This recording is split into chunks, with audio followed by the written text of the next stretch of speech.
নমস্কাৰ বন্ধুসকল, welcome to my YouTube channel Assam career job. আজি পুনৰ আপোনালোকৰ বহুত ভাল খবৰ আহি গ'ল। এক্সিছ বেংকৰ বিভাগত নতুনকৈ চাকৰি মুকলি কৰিছে আপোনালোকৰ 45,300 প্লাছ ভেকেঞ্চি। আৰু ভেকেঞ্চিখিনি গ্ৰেড 3 আৰু গ্ৰেড 4 লেভেলৰ ভেকেঞ্চি হয়। 10 পাছ 12 পাছ গ্ৰেজুৱেশ্যন সকলোৱে আবেদনসমূহ কৰি ল'ব পাৰিব। মেল হওক ফিমেল হওক সকলোৱে আবেদনসমূহ কৰিব পাৰিব। আৰু আবেদনসমূহ চলি আছে, মানে এপ্লাই চলি আছে। চ' যদি আপোনালোকে আবেদনসমূহ কৰা নাই, আপোনালোকে আবেদনসমূহ কৰি ল'ব পাৰিব। কেনেদৰে আবেদনসমূহ কৰিব পাৰিব, কোনটো পদৰ ক্ষেত্ৰত কিমানকৈ এজ ক্ৰাইটেৰিয়া আছে আৰু ভেকেঞ্চিখিনি কেনেকুৱা ধৰণৰ আহিছে, সকলোখিনি কথা এই ভিডিঅ'যোগে আলোচনা কৰাব। চ' যদি ভিডিঅ'টো আপোনালোকে ভাল পায়, ভিডিঅ'টো লাইক কৰিব পাৰে, লগৰ চেনেলটো ছাবস্ক্ৰাইব কৰি দিব পাৰে। এনেকুৱা ধৰণৰ ভিডিঅ'সমূহ প্ৰতিদিনে পাই থাকিব পাৰে। আৰু আমাৰ হোৱাটছআপ চেনেল ভিডিঅ' ডিছক্ৰিপশ্যনত দিয়া আছে, তাত গৈ চেনেলটো ফ'ল' কৰি দিব। তেতিয়া আপোনালোকে ডেইলি জবৰ আপডেটসমূহ পাই থাকিব পাৰিব। আৰু ভিডিঅ'টো যিমান পাৰে সিমান বন্ধু যে শ্বেয়াৰ কৰি দিয়ক। আহক আজি ভিডিঅ'টো আৰম্ভ কৰোঁ।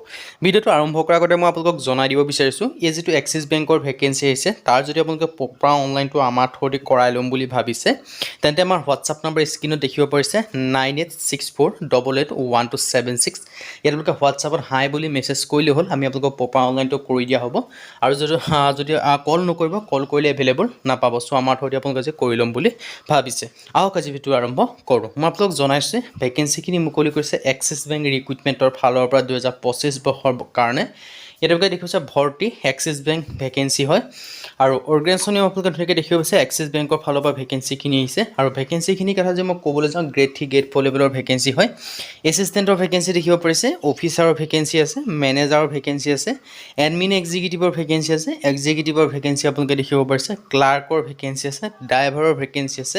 মানে ইয়াত আপোনালোকৰ গ্ৰেড 3 পৰা গ্ৰেড 4লৈকে ভেকেঞ্চি দেখিবলৈ পাব। আৰু 10 পাছৰ পৰা আপ টু গ্ৰেজুৱেশ্যন লেভেললৈকে আপোনালোকে ভেকেঞ্চিসমূহ দেখিবলৈ পাব।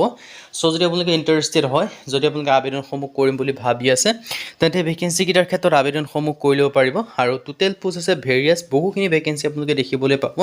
আৰু যদি মই আপোনালোকৰ এপ্লাই মোডটো ক'বলৈ যাওঁ, ইয়াৰ ক্ষেত্ৰত আপোনালোকে অনলাইন যোগে আবেদনসমূহ কৰি ল'ব পাৰিব। চ' যদি ইণ্টাৰেষ্টেড হয়, যদি আপোনালোকে আবেদনসমূহ কৰিম বুলি ভাবি আছে, তেন্তে ভেকেঞ্চিকেইটাৰ ক্ষেত্ৰত আবেদনসমূহ কৰি ল'ব পাৰিব। এটা ডাঙৰ সুযোগ হয়, এটা ডাঙৰ সুবিধা আহিছে। চ' এই সুযোগ আৰু সুবিধাটো আপোনালোকে গ্ৰহণ কৰিব পাৰে যদি আপোনালোকে আবেদনসমূহ কৰিম বুলি ভাবি আছে। চিলেকশ্যন প্ৰচেছ যদি ক'বলৈ যাওঁ, ইয়াৰ ক্ষেত্ৰত পাৰ্চনেল ইণ্টাৰভিউ হ'ব আৰু গ্ৰুপ ডিছকাশ্যন হ'ব। যদি আপোনালোকৰ পাৰ্চনেল ইণ্টাৰভিউ পাছ হয়, তেন্তে আপোনালোকৰ গ্ৰুপ ডিছকাশ্যন হ'ব আৰু তাতো চিলেকশ্যনসমূহ লাভ কৰিব পাৰিব। চ' যদি ইণ্টাৰেষ্টেড হয়, ইলিজিবল হয়, আপোনালোকে আবেদনসমূহ কৰি ল'ব পাৰিব। আপোনালোকৰ বাবে ডাঙৰ সুযোগ আহিছে, এটা সুবিধা আহিছে। চ' সুযোগ আৰু সুবিধাটো আপোনালোকে গ্ৰহণ কৰিব পাৰে। চেলাৰীৰ ক্ষেত্ৰত আপোনালোকৰ গুড চেলাৰী লাভ কৰিব। এক্সিছ বেংকৰ যিটো ৰুল আছে, সেইমতে আপোনালোকৰ এটা গুড চেলাৰী লাভ কৰিব বুলি ইয়াত উল্লেখ কৰি দিছে। চ' যদি ইণ্টাৰেষ্টেড হয়, ইলিজিবল হয়, আপোনালোকে আবেদনসমূহ কৰি ল'ব পাৰিব।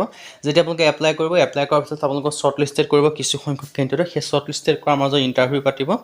আৰু ইণ্টাৰভিউটো কোনো লিখিত পৰীক্ষা নহয়, ভাই পাতিব। তাত পাছ হ'লে আপোনালোকে ফাইনেল চিলেকশ্যনসমূহ লাভ কৰিব পাৰিব।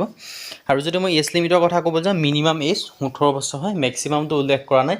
আৰু লগতে আপোনালোকে এজ ৰিলেক্সেশ্যনসমূহ লাভ কৰিব পাৰিব। SC/SC ক্ষেত্ৰত 5 বছৰ কৰি লাভ কৰিব, OBCৰ ক্ষেত্ৰত 3 বছৰ কৰি ৰিলেক্সেশ্যনসমূহ লাভ কৰিব পাৰিব। আৰু PWD কেন্দ্ৰৰ ক্ষেত্ৰত 10 বছৰ পৰ্যন্ত এজ ৰিলেক্সেশ্যনসমূহ লাভ কৰিব পাৰিব।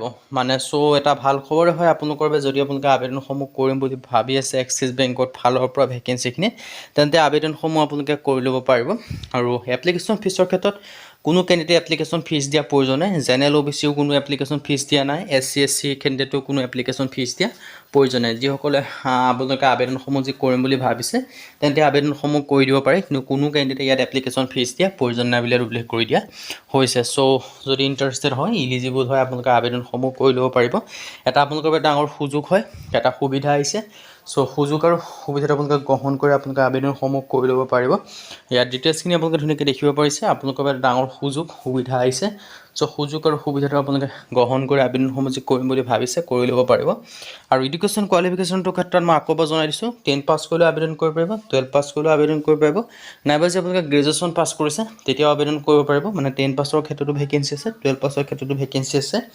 আৰু গ্ৰেজুৱেশ্যন পাছৰ ক্ষেত্ৰতো আপোনালোকে ভেকেঞ্চি দেখিবলৈ পাব। চ' যিটোৱে যিমানলৈকে আপোনালোকে পঢ়া আছে, সিমানলৈকে আবেদনসমূহ কৰি ল'ব পাৰিব। এটা ডাঙৰ সুযোগ হয়, এটা সুবিধা হয়। চ' সুযোগ আৰু সুবিধাটো আপোনালোকে গ্ৰহণ কৰিব পাৰে। 10 পাছ হওক, 12 পাছ হওক, গ্ৰেজুৱেশ্যন সকলোৱে আবেদন কৰিব পাৰিব। আৰু গ্ৰেড 3 গ্ৰেড 4 লেভেলৰ ভেকেঞ্চি যিহেতু আহিছে, আৰু এই ভেকেঞ্চিকেইটাৰ ক্ষেত্ৰত আবেদন কৰিবলৈ আপোনালোকে কেনেকুৱা ধৰণৰ ডকুমেণ্টছৰ প্ৰয়োজন হ'ব মই সেইটো জনাই দিছোঁ। ইয়াৰ ক্ষেত্ৰত আবেদন কৰিবলৈ আপোনালোকৰ লাগিব আধাৰ কাৰ্ড, আপোনালোকৰ 10 ক্লাছ চাৰ্টিফিকেট বা মাৰ্কশ্বিট লাগিব, আৰু ৰেজিষ্টাৰ্ড মোবাইল নাম্বাৰ লাগিব, আৰু ইমেইল আইডি প্ৰয়োজন হ'ব, পাছপোৰ্ট সাইজ ফটোগ্ৰাফ লাগিব, ছিগনেচাৰ লাগিব, কাষ্ট চাৰ্টিফিকেট লাগিব। কাষ্ট চাৰ্টিফিকেট সকলো ক্ষেত্ৰত নালাগে, যিসমূহ কাষ্টৰ হয় তেওঁলোকৰ কাৰণেহে লাগিব, বাকী জেনেৰেল কাষ্টৰ কোনো কাষ্ট চাৰ্টিফিকেট নাথাকে, চ' তেওঁলোকৰ কাষ্ট চাৰ্টিফিকেট প্ৰয়োজন নাই।